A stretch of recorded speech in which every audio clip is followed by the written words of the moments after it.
Hi there. In this tutorial, I will show you how to make a thermal camera effect in Blender.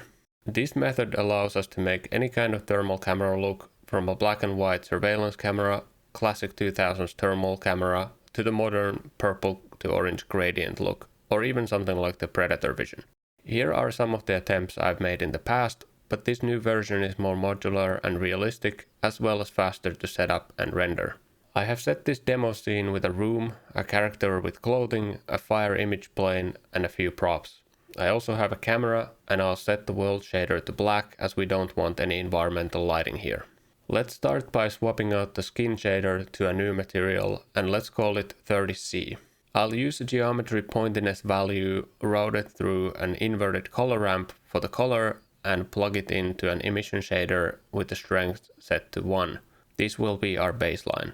For other objects, we can duplicate the shader and estimate the emission strength based on the 30 Celsius skin shader, so a light bulb could be 60 Celsius, so a strength of 2, and a pot of boiling water would be 3 at 90 Celsius, for example. For the fire shader, we'll just use the alpha to drive a mix shader between an emission shader and a transparent shader, and we can set the emission strength to 10 for a 300-degree estimated temperature. Then the rest of the props and environmental objects that don't produce their own heat will make a new shader called filter and use a translucent shader so that the material reduces the brightness of objects behind them while still being somewhat see-through. Then enable mist pass in the layer settings and set it up in a way that the gradient fills your scene. We'll use this later in the compositor and we can always tweak it later. I will also add a plane with a gradient close to the camera for a temperature meter overlay.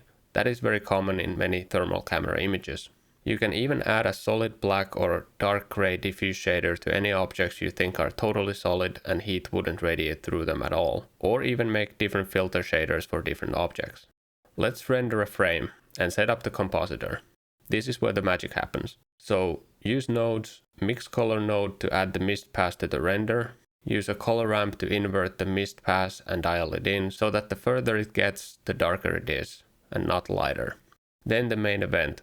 Add a color ramp node to the node tree and set multiple handles with different colors, and you can reference real photos for color schemes. And this is what defines the look. If you want police chopper footage, keep it black and white. Splinter Cell style 2000s look, map the colors from blue to green to yellow to red. And for a modern thermal camera look, map it from purple to orange to yellow.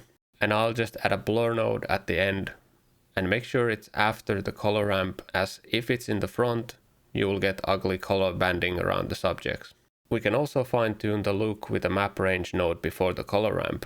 And here's where it gets interesting. So like any camera, a thermal camera would have dynamic range and exposure settings. So if we are exposed to the skin temperature, fire should be blown out white. And if we're exposed to the fire, the skin should be pretty much the same purple as the environment. We can fine-tune that in the map range node, and if you want to change the exposure drastically, you can do it in the render settings with the exposure slider. All of this works because the emission strength value scales up linearly with the estimated temperature of each object in the scene.